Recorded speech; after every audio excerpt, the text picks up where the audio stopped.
All right. Shalom. I want to start off by saying Kohal Alimla, Yahweh, Bahashim Yahweh Shai, Bahashim Kakudash. Double honors to the head apostles of GMS and a salute to you Walkies that are tuning in. I'm the Sherman Dabada, GMS Boston, and coming back with another show. And pretty much I'm going to do this show based on this article here from RT, which the heading reads, Israeli warplanes pound southern Lebanon as IDF vows to continue and intensify retaliation to rocket fire. So you just had the so-called Israelis, right, battling it out with Syria. They were battling it out with the Palestinians, right? Now they're battling it out with the Lebanese, right, with Ishmael. Okay, and you know, and that's the nature of those people, because they're all through their history, right? They've always been the ones that have caused some type of ruckus, some type of problem, some type of skirmish, some type of war. Okay, you can go all the way back to when the tribe of Amalek began. Now, the tribe of Amalek is the head tribe of the nation of Edom, okay, the so-called white people, so-called white men. Just like all the other tribes, you know, the nation of Edom, the nation is broken down, you know, into tribes, just like all the other nations. Salakia. Every nation has tribes. The nation of Israel has 12 tribes. The nation of Edom has a certain number of tribes. I can't remember off the top of my head, I think, but the point is that the Amalek is the head tribe of the nation of Edom. Okay, and of course, just like you have levels in everything, right? Because everything is based off of balance, right? Because the Heavenly Father, you know, created the concept of perfect balance, which an imperfect balance is an abomination to the Heavenly Father. You have levels, okay? Just like the tribe of Judah is the most you know, the strongest tribe of all the tribes, the one with the most sauce, as you could say, the one with the most salt, you know, the stronger ones, you know, the one with the most rigor, you know, they can dance the most, even cook the better, do everything the better. Just like you have that in the nation of Israel, you also have that in the negative aspect, right, on the nation of Edom. You know, you're gonna have the head tribe being the most demonic, the most satanic, the most perverse, wicked tribe. Okay, they excel in their craft, right? Because Esau or Edom as a whole are the wicked, right? Job 9:24 says the earth is given to the hand of the wicked. But in reality, who's really doing the most damage in the world is these Amalekites, man. They're the ones behind every goddamn thing that happens on the planet of the earth. Okay, you know, they're behind World War I, World War II, all these wars, proxy wars that happen. They're totally behind it. Okay, the elites are all Amalekites. Okay, they're Zionists, right? You know, and hopefully this video don't get taken down, but you know, that's the truth of the whole matter. All right, you're gonna have the head tribe of Esau as the head wicked demon, all right, the most demonic tribe. Like I said, in compare and contrast, just like Israel has the head tribe of Judah being the most dominant tribe, right, which the scriptures even say that the brethren of Judah shall praise Judah, they shall look up to Judah. You know, if a so-called black man, Negro, right, of America sags his pants, all the other tribes started sagging their pants. Okay, if they started wearing their hat backwards, all the other tribes started wearing their hat backwards. Likewise, Amalek. Okay, because you know the vessel to dishonor was the nation of Esau. Okay, so that nation has to have a head tribe that's the head demonic tribe, man. Now, let me get into the scriptures a little bit. I know I did a little bit of rambling, but it's all for edification purposes. Jeremiah 50:45 says, Therefore hear ye the counsel of the Lord, that he hath taken against Babylon, and his purposes, that he hath purposed against the land of the Chaldeans. And America's Babylon, and also the modern day of the Chaldeans, because the Chaldeans was the land where these Edom dwell. Okay, And and this is the modern day Petra, America. This is the modern day home of the Edomites, right? Their main dwelling place. Says, surely the least of the flock shall draw them out. Now, who's the least of the flock? These Amalekites, because they're the least, right? Surely he shall make their habitation desolate with them. Okay, so these Amalekites, they're doing a lot of shit. They're doing a lot of shit behind the scenes, right? All over the world, which in turn is gonna cause America to enter into a war. Okay. So that's what it's talking about when the least of the flock is going to draw them out, because, everything that they're doing, eventually these nations, they're going to get fed up. And guess what? They're going to go to war with what? With the state of Israel, and America's going to follow. Now you're going to have World War III. Okay? So that's the program. That's the program. This is why they're doing having a war here, shooting a rocket here, doing this, doing that, and guess what? They do it without impunity, man. Ain't nobody lifting sanctions against the Israeli government for this. No, man. And if you talk about it, you get censored. Says the Israeli Defense Force (IDF) launched a series of airstrikes on Lebanese territory, calling them retaliation for cross-border rocket attacks after earlier firing scores of artillery rounds in response. The IDF confirmed the strikes early on Thursday morning, saying the overnight sorties targeted infrastructure used for terrorism, rocket city sites. Now, if you know anything about Lebanon, right? Lebanon is completely broken, man. There's all-out civil war over there, right? So there's all-out civil war. So what the hell do these Lebanese have to fight against these devils? None, man. But once again, this is the spearhead, right? Now I looked up Amalek, right? Scriptures. Now I just gave a quick synopsis of their history here. Now it says now you can if you find this, you can read this whole thing on the King James Bible .org. Type in Amalek, says the chief of an Idumean tribe, right? His mother was a Herite, a tribe whose territory the descendants of Esau had seized. A tribe that dwelled in Arabia, Petra, between the Dead Sea and the Red Sea. They were not the descendants of Amalek, the son of Eliphaz, for they existed in the days of Abraham. But I want to get to the point here. It says they were pastoral and hence a nomadic race. Their kings bore the hereditary name of Agag. We find that in Numbers 24:7. Because they attempted to stop the Israelites when they marched through their territory, right?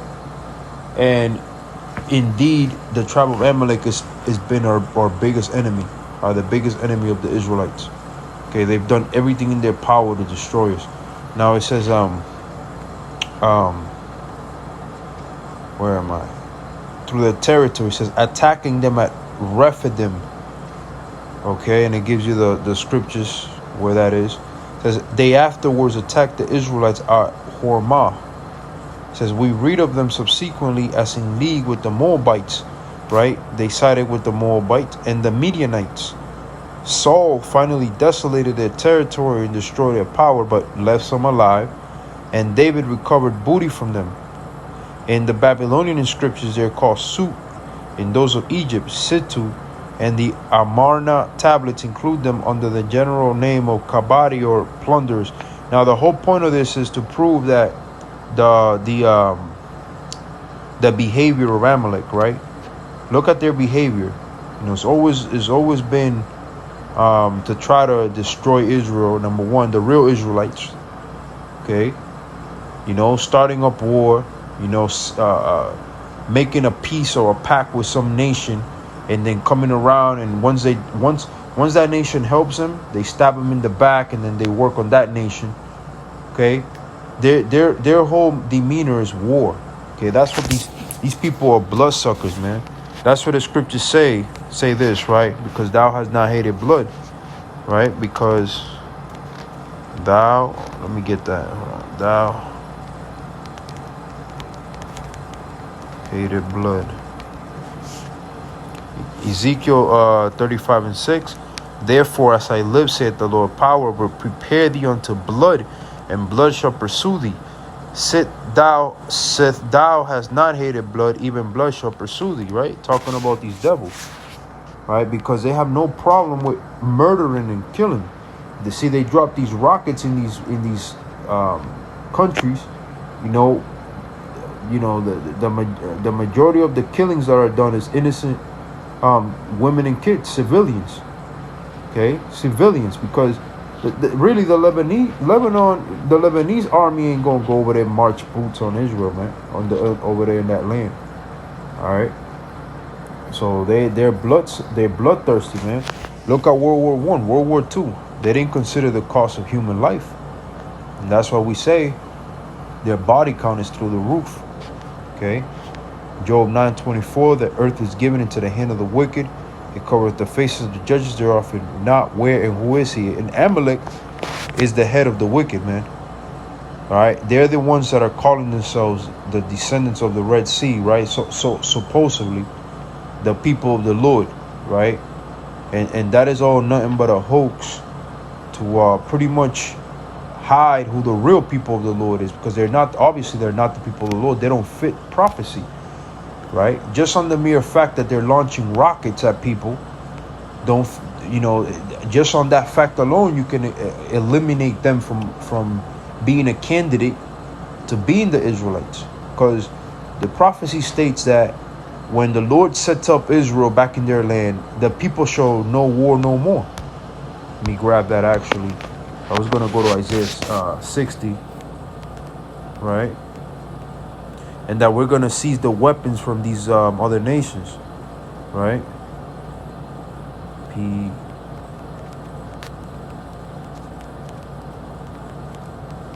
Look at that.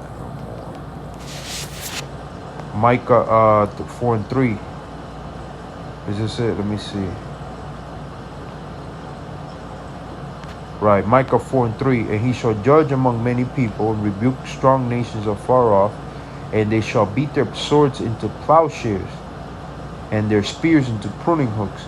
Now in Joel, it speaks of the opposite, right? Turning plowshares into swords and pruning hook into spears, which is talking about this World War III, because those are instruments that you use to farm, and farming is a job of peacetime.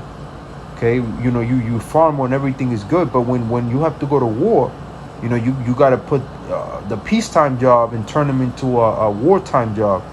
You have something called the war production or the war machine, and that's when America or a country goes to war, their main focus is on getting steel and starting up the factories, man. And people work overload, making weapons, ammunition, all kinds of war materials, right? But in this case, this is talking about full peace.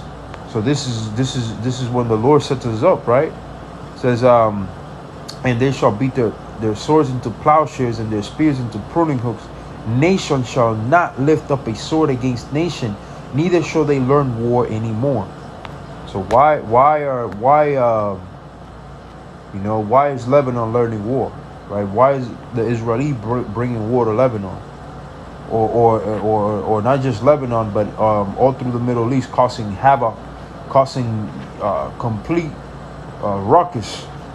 You see, because they're not the chosen people of the Heavenly Father. Okay, that. Just on that alone, you can exclude them, right? Because the scriptures say the nations will learn war no more. All right.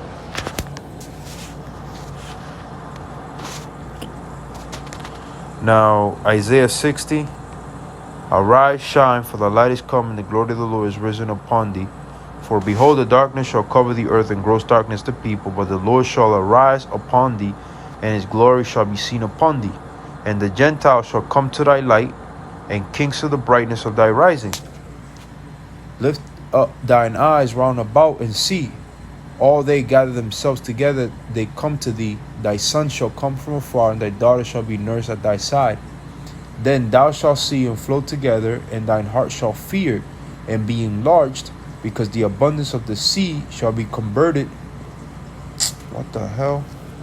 Salakia. Okay, still there. So I was at 5. Then shalt thou see and flow together, and thine heart shall fear and be enlarged, because the abundance of the sea shall be converted unto thee. The forces of the Gentiles shall come unto thee. Now, when the scriptures talk about seas, sometimes talking about people, right? The forces of the Gentiles shall come unto thee, right? So you should be having all these nations going to pay some type of tribute, respects, right, to Israel, right? That was the real people of the Lord that was set up, right? Because this is what we're reading here, right? This is talking about the kingdom. It says, the multitude of camels shall cover thee, the dromedaries of Midian and Ephah, all they from Sheba shall come. They shall bring gold and incense, and they shall show forth the praise of the Lord. All the flocks of Kedar shall be gathered together unto thee. The rams of Nabaioth shall minister unto thee. They shall come up with acceptance on mine altar, and I will glorify the house of my glory. Now, let me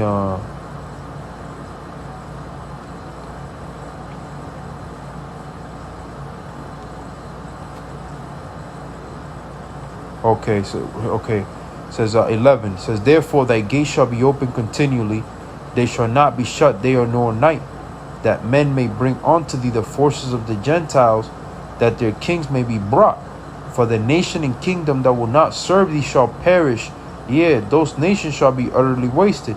The glory of Lebanon shall come unto thee, the fir tree, the pine tree, and the box together, to beautify the place of my sanctuary, and I will make the place of my feet glorious.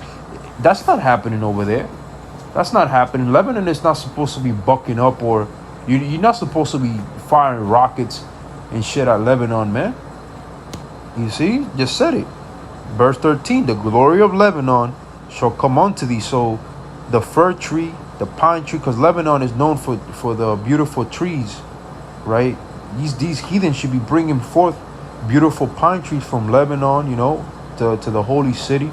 They should be bringing their best of the best, their best of everything, paying tribute, to Israel. If those are the real people, the Heavenly Father, right? It says, and I will make the place of my feet glorious. And what's the place of the Lord's feet? That's the land of Israel. All right, the land of Israel is the place of the Lord's feet. The sons also of them that afflicted thee shall come bending unto thee, and all they that despise thee shall bow themselves down at the soles of thy feet, and they shall call thee the city of the Lord, the Zion of the Holy One of Israel. Whereas thou hast been forsaken and hated, so that no man went through thee, I will make thee an external excellency, a joy of many generations. Thou shalt also suck the milk of the Gentiles, and shall suck the breast of kings. Right? So all these kings should be nourishing us. At the end, bottom line is, there shouldn't be no war going on, man. Everybody should be paying tribute. Everybody should be following the law, statutes, and commandments, right, of the Heavenly Father to the T, right? And these elites, they have the power and money to send out a decree that the laws of the Heavenly Father will reign supreme over all the world. Their MO, right? Or not their MO, but their agenda is an NWO, right? New World Order, right? But in that order, it's not that part of that order, I should say, is not the law, statutes, and commandments. It's their law, statutes, and commandments, not the laws of the Heavenly Father. So, it's impossible for these people to say who they are, who they claim to be. They're not the real descendants of the people who walk across the Red Sea, plain and simple. Now, let me jump down to the 18th verse. It says, violence shall no more be heard in thy land. Oh, wait a minute. Let's go back. What is this? What is this? Rockets, Lebanon now, Syria, Palestine. Okay, what is this? Look at this. And I'm sure if I play that video, you're going to see what kind of war going on.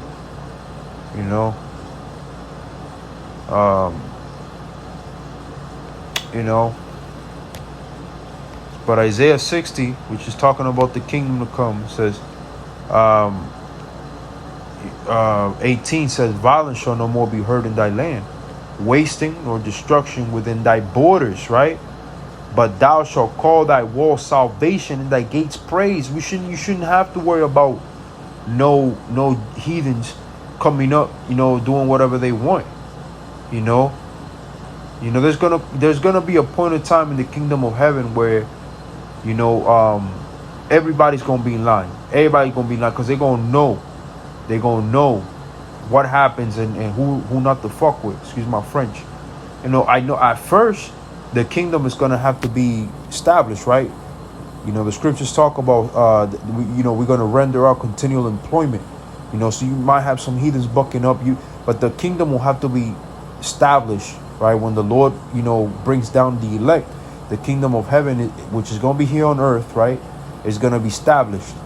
Okay, but after a while, there's gonna be complete peace and harmony upon the planet of earth because everybody's gonna have their fair share. Okay, the Moabites are gonna have their fair share, the Ammonites, okay, the Ishmaelites, which is Lebanon, all right, the Jebusites. The only people that are not gonna have any type of mercy on is the nation of Esau. They're not gonna have any type. There's not gonna be any type of mercy. Okay, they're gonna work up to probably 1,000 years, and then they're gonna be just completely annihilated, destroyed. All right, according to the book of Habakkuk. Okay, Habakkuk? Yeah, no, I'm Salakia. No, Obadiah. What Obadiah? That's brain fart. Like the elder apostle Tahar says, they're gonna be Obadiah 1:18. All right, which says that the house of Esau for stubble. Okay. Says now this is verse 19. The sun shall be no more thy light by day, neither for brightness shall the moon give light unto thee, but the Lord shall be unto thee an everlasting light, and thy God thy glory. The sun shall no more go down, neither shall thy moon withdraw itself, for the Lord shall be thine everlasting light, and the days of thy mourning shall be ended. Right? So, at the end of the day, the Lord should be over there, dwelling among them. All right? Now, it says, verse 22, a little one shall become 1,000, and a small one a strong nation. Our Lord will hasten it in his time. You see how powerful that is? A little one becoming 1,000, and a small one a strong nation. You know what they say when you leave a seed to grow in the perfect environment, it excels, right? The nation of Israel, that's heavy, man. The nation of Israel is going to be in such a perfect environment to grow that we're going to grow so big, we're going to grow exponentially.